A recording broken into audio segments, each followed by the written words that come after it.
14장 얼마나 아프셨나 주께 영광 돌리겠습니다.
아멘. 전능하사 천지를 만드신 하나님 아버지를 감사오며 그 위아들 우리 주 예수 그리스도를 믿사오니 이는 성령으로 잉태하사 동정녀 마리아에게 나시고 본디오 빌라도에게 고난을 받으사 십자가에 못 박혀 죽으시고 장사한 지 사흘 만에 죽은 자 가운데서 다시 살아나시며 하늘에 오르사 전능하신 하나님 우편에 앉아 계시다가 저희로서 산자와 죽은 자를 심판하러 오시리라. 성령을 믿사오며 거룩한 공예와 성도가 서로 교통하는 것과 죄를 사하여 부수는 것과 몸이 다시 사는 것과 영원히 사는 것을 믿사옵나이다.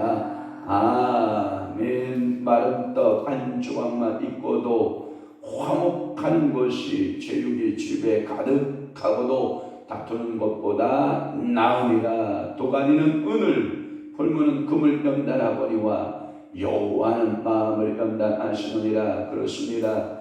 오늘도 죄대성 가운데 화목한 삶을 살아내는 귀한 축복의 성도들 따르도록 은혜를 베풀어 주옵소서. 죄욕이 가득하고도 닦는 것보다 마른 떡 한 조각이라도 화목하는 것이 낫다라고 말씀하신 우리 주님, 오늘도 우리의 입술과 우리의 마음을 연단하셔서 우리의 입에는 하나님께 대한 감사가 있게 하시고 하나님을 향한 지혜와 명철과 총명함이 있게 하여 주옵소서. 주의 성령으로 오늘도 저희들을 사로잡으시고 사랑하는 이들의 기도와 간구에 주님께서 귀 기울여 주옵시고 이 거룩한 주일 아침 이 새벽에 사랑하는 귀한 성도들의 기도에 우리 하나님께서 응답자가 되어주시고 우리 아버지가 축복하여 주시옵소서. 오늘도 이곳에서 예배드리는 모든 무심령 심령마다 성령 충만케 하시고 저들의 마음의 소원들을 우리 주님께서 들어응답하시고 영광 받으시옵소서. 예수 그리스도의 이름으로 축복하며 기도하옵나이다. 아멘. 하나님의 말씀 묵독합니다. 예레미야 38장 울리는데 잡아주시기를 바라요. 7절 말씀부터 13절 말씀까지. 예레미야 38장 7절에서부터 13절 말씀까지 우리 한 목소리로 합독합니다. 시작. 왕궁 내시 구스인 에벤 멜렉이 그들의 예레미야를 구덩 위에 던져 넣었음을 들음이라. 그때의 왕이 베냐민 문에 앉았더니 에벤멜렉이 왕궁에서 나와 함께 아리오 이르되 내 주 왕이여 저 사람들이 선지자 에레미야를 향한 모든 일은 악함이다. 성중에 떡이 떨어졌거늘 그들이 그를 구덩이에 던져 넣었으니 그가 거기서 굶어 죽으리라 하니 왕이 구스 사람 에벤멜렉에게 명령하여 이르되 너는 여기서 30명을 데리고 가서 선지자 에레미야가 죽기 전에 그를 구덩이에서 끌어내라. 에벤멜렉이 사람들을 데리고 왕궁 복관에 이 방에 들어가서 거기에서 엉겁과 낡은 옷을 가져다가 그것을 구덩이에 있는 에레미야에게 밧줄로 내며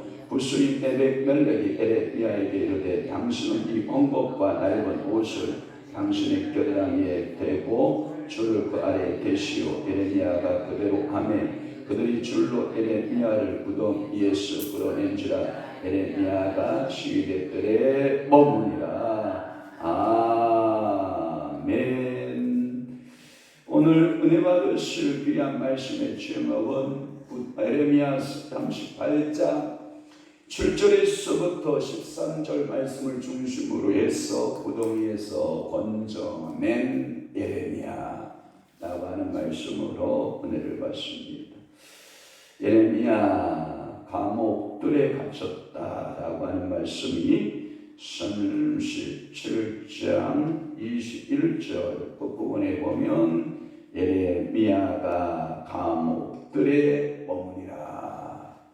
여기에 갇혀 있었다라고 하는 것이고요. 또 하나는 이 말을 어느 말로 하느냐면 13절 끝부분에 보면 에레미야의 행적을 계속 추정하고 있는 거예요. 추격하고 있는 거예요. 에레미야가 시대 어디에 뜰에 갇혀 있었다, 머물렀다 이런 표현을 쓰고 있어요. 갇힘을 성경에서는 뭐라고 번역하고 있냐면 머물다 이런 표현을 쓰고 있는 거예요. 그러니까 머물고 있는 그의 모습을 찾게 되는 것이요. 7절 말씀에 보면 이런 표현을 써요.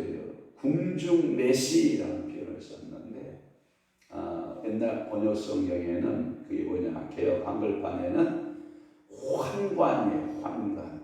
이게 환관장 또는 환관 이런 모습을 보는데 성경에 보면 이 환관들의 역할이 굉장히 중요해요. 왜 중요하냐면 항상 왕의 곁에서 왕을 돌보는 사람들이었기 때문에 그래요.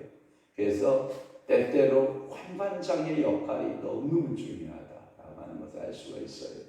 그 중에서 우리가 흔히 볼 수 있는 유대 청년 가운데 바벨론 땅에 끌려가서 거세를 당하여서 역할을 감당했었던 다니엘, 그 다음에 그의 세 친구 사드락, 메삭, 아벳노고도 환관장이었을 가능성이 많아요. 환관이었을 가능성이 많아요. 이게 네시라는 표현을 써요. 그런데 이 네시의 출신이 그렇게 좋은 쪽에 속해 있지는 않아요. 구수인이라는 표현을 써요. 이 주석을 찾아보면 이 구수인이라고 하는 것은 이디오피아를 말하거든요. 물론 남쪽에 그때 당시에 제국이 형성되었을 때 성경학자들에 의하면 최고의 강대국가는 애굽이었고, 그러니까 이집트였고, 이 애굽 이집트의 후발주자로서 강대국을 부상했던 나라가 있다면 구스 이디오피아인들이 제2의 강자들로 활동을 아프리카에서 했다 이렇게 보고 있긴 하지만, 그래도 이 구스인 이디오피아인 에벤멜렉 하면 피부 색깔은 여러분 대충 알겠죠? 우리 같이 노랗다, 하얗다, 검다. 그러면 여러분들이 또 하나 생각해 볼 게 뭐냐면 이런 걸 생각해 봐야 돼요. 유대인으로서 바벨론 땅에 가서 1대, 2대, 3대, 4대 왕에 걸쳐 총리 역할을 감당했던 다니엘. 여러분, 다니엘이 보편적 사람입니까? 보통 사람보다 지혜가 몇 배가 더 했다? 10배나 더했다. 아하, 그러면 이 구스인 가운데 벌레 잡아봐요. 우리 권사님 휴지 갔다가, 그러니까 이 구스인으로서 왕궁에서 잡으세요. 빨리 잡아요. 자, 그래서 구스인으로서 바벨론 땅에 머물면서, 귀뚜라미 한 마리를 못 잡는단 말이에요. 그러니까 환관장의 역할로서 있었다라고 하는 것은 이게 보편적 사람은 아니다. 그러니까 이 환관으로서의 뛰어난 삶을 살아낸다. 그러니까 이 바벨론 제국의 왕 옆에서 늘 조언을 하고 듣고 그것을 시행한 이 구스인 에벤멜렉이야말로 중추적인 정치적 영향의 중심에 서 있던 사람이 아니었느냐라고 하는 거예요. 그러니까 이 구스인으로서 끌려와서, 이 말은 뭐냐면 여러분 또 하나 추적해 볼 수 있는 게 뭐냐면 이런 거예요. 거대한 바벨론 제국이 나라가 확장하여 갈 때 전 세계적으로 패권이 인도까지 127도를 다스리거든요. 그러면 이 바벨론 땅이 완벽하지는 않지만 이때가 백창리였을 때에는 심지어 이집트의 일부 또는 구스까지도 그 세력이 확대되었기 때문에 거기서 사람을 지혜로운 자를 끌어다가 그 지혜자의 환관으로 내시로 삼았다라고 하는 썰도 틀린 말은 아니다. 그러니까 바벨론 제국이 얼마나 큰 제국인가를 여러분들이 짐작할 수가 있어요. 그러니까 전 유럽과 아시아, 중앙아시아, 인도, 그 다음에 북아프리카, 이집트 또는 에티오피아. 그러니까 이쪽으로 전부 다 이 바벨론의 영향권 아래 있었다라고 하는 거예요.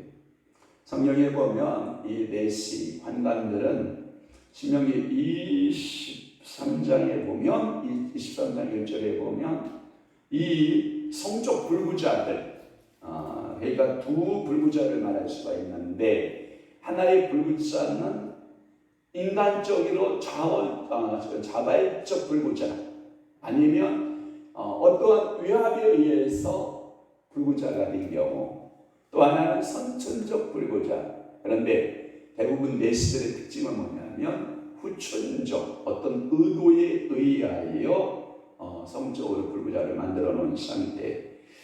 그래서 이 환관적, 여러분들이 성경에 보면 에스더를 이렇게 뽑을 때, 선발할 때, 와스디를 대신하여 에스더를 뽑을 때 하나님이 누구의 마음을 감동시키냐면 환관장의 마음을 감동시켜요. 그래서 에스더를 바라보는 눈이 다른 처녀들보다 더 사랑스럽게 보고 후원을 해주는 거예요. 환관장.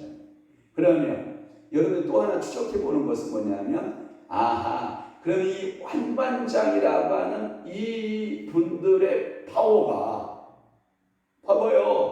여러분 왕의 옆에서 주어를 해주고 왕 옆에서 항상 너 새로 이 황후를 뽑는 데 있어서 의견을 안 물어봤을 것 같아요. 물어봤을 것 같아요, 여러분. 왕이 당연히 물어봤겠죠. 그 많은 처자 가운데 누가 제일 낫냐? 그러면 왕이시여, 소자가 보기에는 저 에스더라고 하는 여인이 있는데 가장 아름다운 줄로 아려옵니다. 그러면 이게 이미 이 왕의 마음속에는 누구에게 마음이 가 있는 거예요? 그런 거잖아요. 그런 역할들을 이 환관이 하는 거예요. 그러니까 특히 여성들, 궁중에 있는 여성들을 관리하고 궁녀들을 관할하는 직책에 종사했던 사람들, 이렇게 보는 거예요.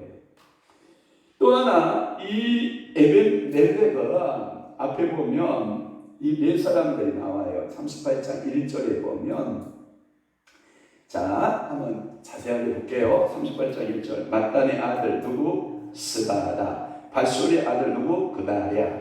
셀레마의 아들 누구? 유발. 말기야의 아들 누구? 바솔. 이 유력한 자들이에요. 이걸 보고 뭐라 그러냐면 정치적 일본지에 서 있는 사람들이에요.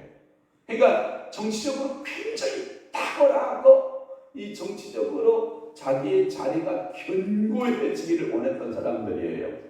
그런데 기분 나쁜 거 있어요. 이게 기분 나쁜 게 뭐냐면 예레미야라고 하는 선지자의 말을 자꾸 백성들이 듣고 흔들리는 거예요. 그러니까 이문화가한테 야 문재인 새끼 나와라, 문재인 빨리 나와라, 문재인 간첩 나와라. 이게 광화문에서 매일같이 떠드는 사람 있죠. 그러니까 문재인 정부에서는 그 사람이 뭐같이 보여요? 가시, 눈에 가시잖아요. 가시. 마치 그거예요. 예레미야가 그들의 이 네 명의 실세권 앞에서는 가시다. 가시. 그러니까 이 사람들에 의해서 어마어마 예레미야라는 사람이 있나이다. 그래?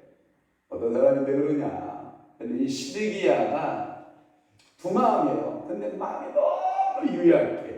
우유부단해. 결단력을 못해. 그래서 이 네 사람에 의해서 마음이 왔다 갔다 하면서 너가 좋은 대로 해라 하다가도 또다시 예레미야에게 정말 하나님의 말씀이 떨어졌으면 어떡하지? 또 불러들여서 또 듣고 그러면 아 그렇구나 하나님 말씀이 그렇구나 또 했다가 또 신하들에 의해서 마마 그러고 또 그쪽으로 이렇게 갔다가 또 다시 그러기를 이 시드기야 왕이 몇 번을 했는지는 모르지만 성경에서는 서너 번 한 걸로 기록이 돼요. 그래서 실질적으로 시드기야가 예레미야를 인정하지 않았더라면 기도 요청을 했을까요? 안 했을까요? 안 했을 거란 말이에요. 그런데 참 선지자로 인정했다라고 하는 증거 두 가지가 있다면 첫 번째 기도 요청, 두 번째 기도 요청을 통해서 나라의 운명과 자신의 운명을 여호와께 있다라고 하는 것을 시인하거든요. 시드기야가. 그러면 그 믿음대로 신실하게 신앙생활하면 좋잖아요. 그리고 예레미야를 인정하면 좋잖아요. 그런데 또 옆에 있는 정권의 실세들에 의해서 그를 감옥에 가두게 되는, 그래서 감옥들에 있다 또는 시대들에 있다 이런 표현들을 쓰고 있는 모습들을 우리가 보게 되는 거예요. 그러면서 에벤멜렉과 그 방백들이 예레미야를 구덩이에서 던진 것을 듣고 에벤멜렉이 그 왕에게 왕이시여 아무래도 저 네 사람의 계교에 의하여 관계에 의하여 예레미야가 감옥에 갇혔나이다. 에벤멜렉이 탐험하는 거. 여러분 생각해 보세요. 그래도 이 빵 먹는 자의 거리에 있을 때에는 빵 한 덩어리씩 한 개씩 얻어서 생명 유지가 가능했는데 이 진흙창 여기 보면 6절 보면 예레미야가 어디에 빠졌다? 진창, 물이 없는 진창에 빠졌다. 여기 진창에 빠졌다라고 하는 것은 뭐만 남아있냐? 목만 나와있다. 요세푸스에 의하면 그 끈적끈적한 뻘에 의해서 온몸이 다 들어가고 거의 목만 남아있는 상태, 숨만 깔딱깔딱 새고 눈만 있고 귀만 들을 수 있는 얼굴만 내밀어진 상태의 고난이다 이렇게 보는 거거든요. 그러니 에벤멜렉이 생각하는 거예요. 예레미야를 저렇게 두었다면 곧 죽게 되게 생겼다. 그래서 에벤멜렉 불순이 검둥이가 생각하기를 야 예레미야 선지자를 죽이면 안 된다. 예레미야 선지자를 살리기 운동을 하는 거예요. 이게 하나님의 섭리인 줄 믿습니다. 여러분 성경에 보면 왜 하나님이 흑인들을 사용할까?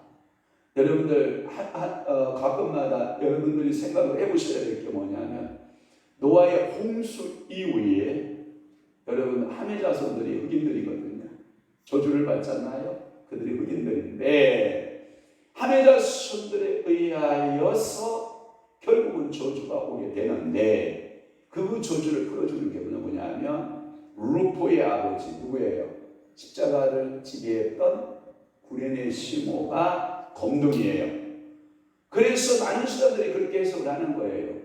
그때 십자가, 예수님의 십자가, 구속의 십자가를 이 루포의 아버지 구레네 시몬이 지어줌으로 흑인들의 모든 저주가 끝났다, 이렇게 보고 있는 거예요. 그러면 하나님의 참 선지자 예레미야를 구출하는 일에도 누구를 사용하고 있다? 이 검둥이 흑인을 사용하고 있다라고 하는 이 에벤멜렉이야말로 그 또 하나의 저주를 풀어내는, 후손들에게 축복을 이어가게 하는 하나의 행동이었다라고 보는 것이 영적 해석의 주가 되는 거예요. 그러니까 이 네 방백들이 은밀하게 에레미야를 죽일 계략을 세우고 있는 것을 다 알았던 거예요. 이 에벤멜렉이 그들의 비밀스러운 그 이야기들을 아마 다 들었지 않았을까. 그것이 이 환관이 이 에벤멜렉의 귀에 들렸고, 그래서 이 에벤멜렉은 하나님의 사람 삼손자 이를 죽이면 안 되겠다 해서 왕에게 가서 구출 작전을 시작하고 있는, 그래서 에벤멜렉이 가서 시드기야 왕이시여 에레미야가 죽게 되었나이다 하면서 구할 때 그 에레미야에게 이제 구출할 수 있는, 그래서 역할을 감당하게 하는 그런 것을 볼 수가 있어요. 8절 말씀에 보면 에벤멜렉이 왕궁에 나와 왕께 아리오 이르되, 이게 뭐냐면 가서 에레미야가 구덩이에 빠져서 거의 죽게 되었다는 사실을 듣고 왕에게로 나갔는데, 그게 어디 문에 앉았냐면 베냐민 문으로 나갔다라는 표현을 쓰고 있어요. 아마도 이 왕궁에 여러 문이 있었을 것으로 사료가 되는데, 물론 지금은 여러 예루살렘에 우리가 가보면 동서남북의 문으로 이렇게 나누어지긴 했지만, 예전에 왕궁의 모습은 각 지파들이 들어오고 나갈 수 있는 문들이 있었지 않았을까 하는 것이 지배적 해석인데, 그 문이 어떤 문이었냐면 베냐민의 문이다라는 표현을 쓰고 있어요. 그래서 베냐민의 문의 앞에 이렇게 이르렀다라는 표현이고, 9절 말씀에 보면 저 사람들이 선지자 에레미야에게 행한 모든 일은 악합니다. 이게 참말을 할 수 있는 여러분 판단, 이건 보통한 말 아니죠.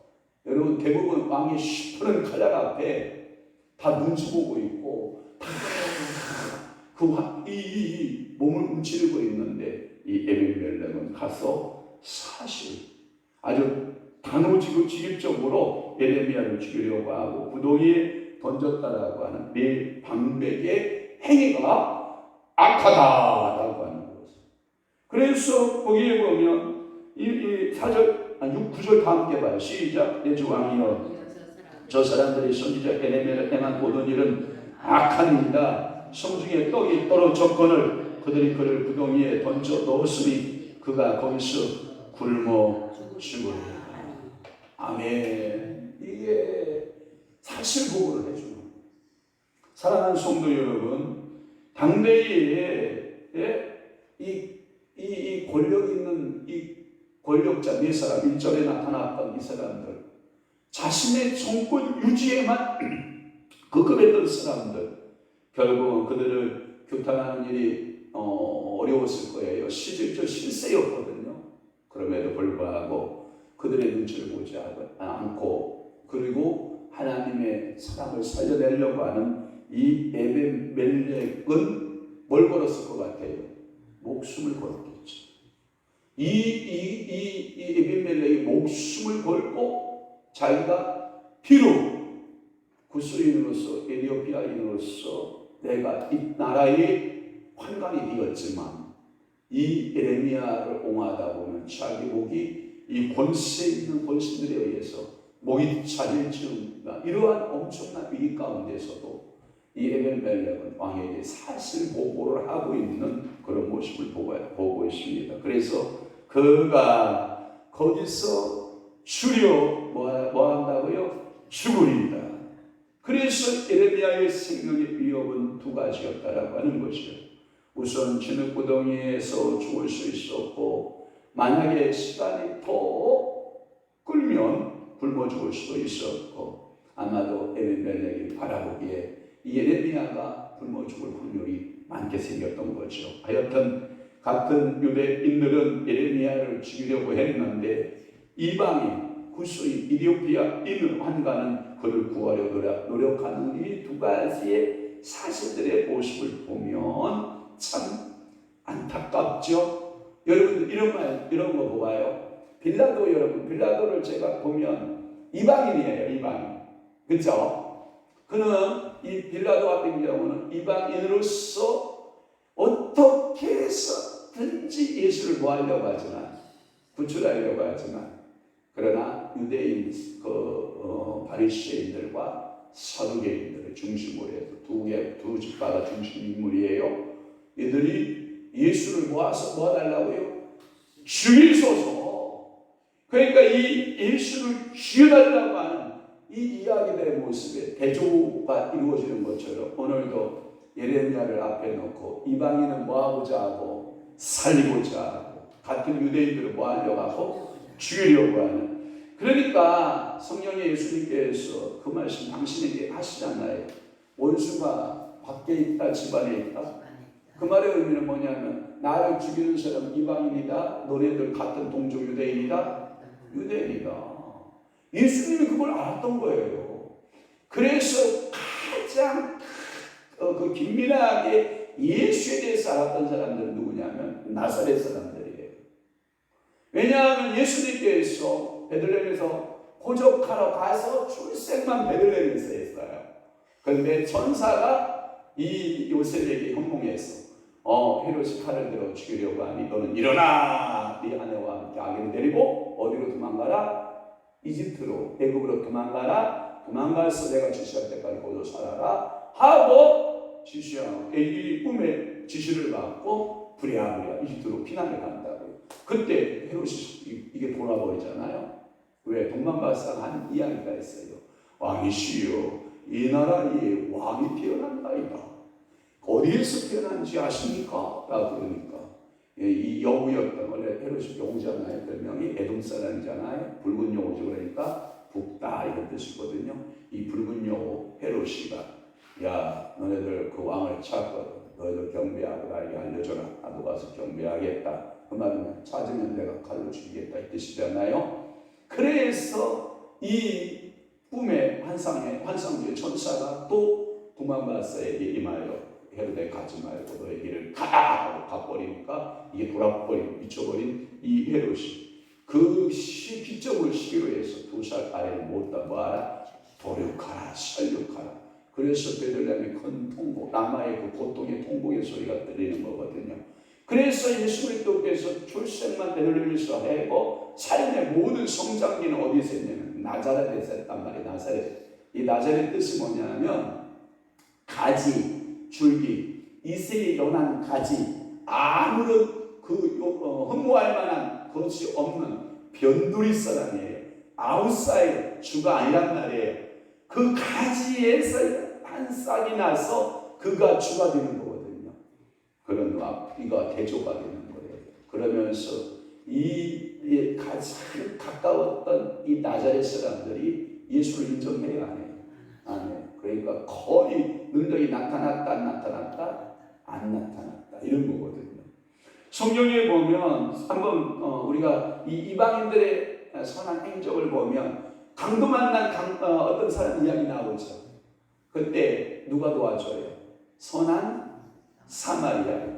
사마리아인은 일명 유대인들은 그들을 짐승 표현할 때 뭘로 표현해요? 개로 표현하잖아요. 개. 그들이 유대인들은 다 도망가고 레인도 도망가고 저장됐던 레인도 다 도망가고 그들의 바리새인도 다 도망가고 다 도망가는 거. 이 선한 사마리아인은 그를 도왔던 것처럼 에벤멜렉의 이 행동은 하나님의 축복을 받게 했다라고 하는 거예요. 오늘 10절 말씀까지 한번 풀어볼게요. 자, 여기서 30명을 데리고 가서 라고 하는 말씀이 있어요. 너는 여기서 몇 명을 데리고 가라? 30명을 데리고 가라. 그러니까 에벤멜렉에게 사람을 다스릴 수 있는 권한을 몇 명을 왕이 준 거예요? 30명. 아하, 그렇구나. 예레미야의 구출작전에 투입되어진 사람의 수가 몇 명? 30명. 그래서 30명을 주는 거예요. 그래서 예레미야를 구덩이에서 끌어 올리는데 30명이 필요했느냐라고 하는 여러 가지 해석은 있어요. 그러나 아마도 여러 반대 세력들에 의하여 위협을 당할 수도 있고 여러 그 실권을 가지고 있었던 4명의 그들의 시련들에 맞서서 예레미야를 구출하려면 적어도 군사 몇 명은 필요했을 것이다. 30명은 필요했을 것이다 라고 하는 거예요. 또 어떤 성경 해석에는 이렇게 되어 있어요. 이거 오타 번역이다. 잘못 번역이다. 3명이지 않았을까 이렇게 해석하는 사람도 있지만 저는 그렇게 보기는 않고요. 그저 성경 문자적으로 30명으로 저는 보고 있습니다. 그러니까 이 30명이 투입되었던 것은 네 방백들, 네 고관들이 그 항상 예레미야의 반대편에 섰던 사람들의 방해 공작을 막아내고 그를 구출할 수 있는 최소 인력은 30명 정도였을 것이다 라고 하는 것이 오늘 10절 말씀까지 풀고 월요일 아침에 11절에서부터 13절 말씀 풀도록 하겠습니다. 그렇습니다. 오늘도 이 본문을 통해서 여러분들에게 교훈하고 있는 이 교훈은 뭐냐? 그렇구나. 하나님은 내가 알지 못하는 일을 통하여 도우신 하나님. 아멘. 내가 계획하지 않았지만 하나님의 계획은 전혀 변하지 않는. 그러니까 하나님의 뜻은 예레미야 사명 달기가 죽는다 안 죽는다? 안 죽는다. 왜냐하면 예레미야를 죽이려고 하는 수많은 사람들이 있기 때문에 시대, 여러분 이 시대라고 하는 군사의 막강한 이 군사들의 가운데 예레미야를 보호하고 계시는 그 하나님의 아침에 펼쳐지는 이야기인데 여러분들에게 하나님은 오늘도 나를 보호하신다 안 보호하신다? 보호하신다는 것이죠. 하나님의 역사는 세상의 정치꾼들에 의해 돌아간다. 하나님에 의해 돌아간다. 하나님에 의해 돌아간다. 이런 여러분들이 사상들을 믿으시고 믿음들을 갖고 오늘 이 새벽에 기도하는 여러분들에게 하나님의 크신 은총이 여러분들과 함께하기를 주 예수 이름으로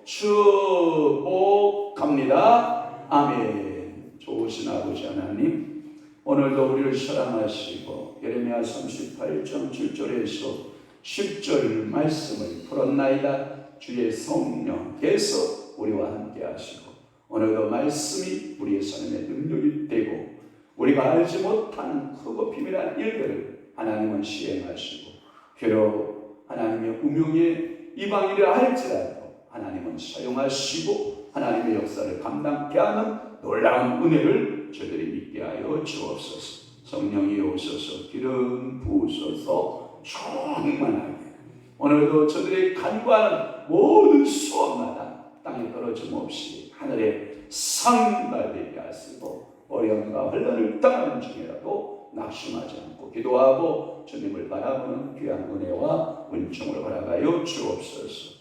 이제는 우리 주 예수 그리스도의 은혜와 하나님 아버지의 극진하신 사랑하심과 성령님의 강화 교통 내주 역사 충만하시니 오늘도 하나님의 뜻 하나님의 일하심을 믿고 순종하기로 결심하는 사랑하는 귀한 손을 심령 위에와 교회 위에 이제부터 영원토록 함께 있을지어다. 아멘.